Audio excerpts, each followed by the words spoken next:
I'm Mohamed Elbaradei.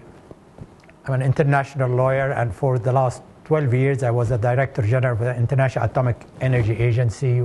We deal with both the peaceful use part of nuclear energy and also to make sure that the proliferation issue that nobody is in fact diverting nuclear energy into military purpose. But to have a global security that is stable, we need to have a world that is free of nuclear weapons and a security system that does not depend on nuclear weapons.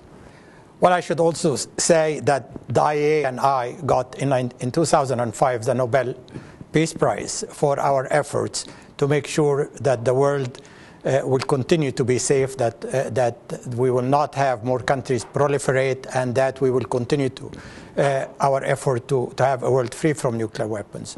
I came to Calgary to address a major issue, which is energy security.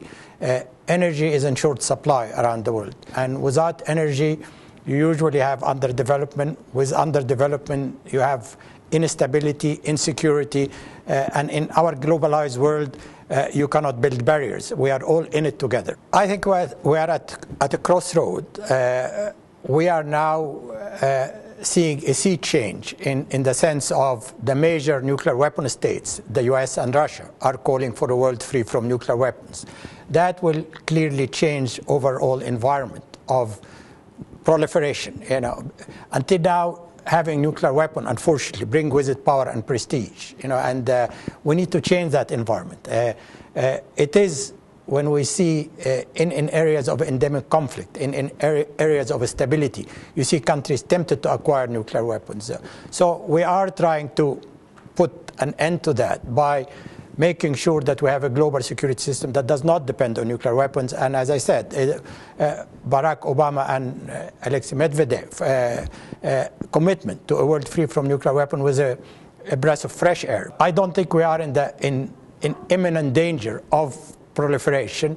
However, I should say that the technology is out of the tube, and the most serious danger we're facing is that nuclear material fall into the hand of extremist groups. That is the number one danger the world is facing today, and that's what we call nuclear security. And that's where I and the International Atomic Energy Agency and member states are really working hard to make sure that all nuclear material, all radioactive sources in the world are properly secure under a strict physical protection system. Canada is one of the major suppliers of uranium, which is the fuel for nuclear energy around the world. Canada has a lot of oil and gas, and again, is a major supplier of oil and gas. And Canada, in fact, can use that clout, so to speak, in making sure that nuclear energy is used exclusively for peaceful purpose by applying a strict measures of export control. I would hope that Canada will go back to play the leading role as one of the champions of multilateralism, the one Lester Pearson initiated in the 50s, and Canada continued to be associated in people's mind with a country that believes in one human family working through multilateralism. My name is Dr. Mohamed Elbaradei, and this is the School of Public Policy.